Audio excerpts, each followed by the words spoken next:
Welcome to my channel. ආයුබෝවන්. ඔයාලා හැමෝම ආදරයෙන් පිළිගන්නවා. අපි අද තවත් කුණ්ඩලිනී චක්‍රය ගැන කතා කරමු. අනාහත චක්‍රය. කුණ්ඩලිනී චක්‍රවලෙහි පහළින් නම් ගත්තාම හතරවන ස්ථානයේ තමයි අනාහත චක්‍රය තියෙන්නේ. පිටි 12ක නෙළුමකින් අනාහත චක්‍රය සංකේතවත් වෙනවා. චක්‍රයේ නම් පිටතට වියදෙන කිරණ 54ක් වෙනවා. විශ්ව ශක්තියෙහි වායු කොටස අනාහත චක්‍රය නියෝජනය කරනවා. චක්‍රය පුබුදුවන බීජ මන්ත්‍රය වෙන්නේ යාම.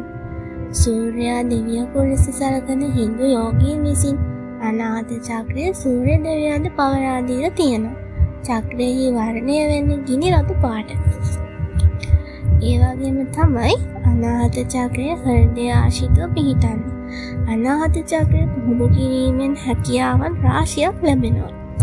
හෘදය නැවැත්වීම, දින ගණන් පොළොව යට වැළලී සිටීම, අධික බර ඉසිරීම වැනි හාස්කම් කරනුයේ අනාහත චක්‍රයේ බලයෙන්.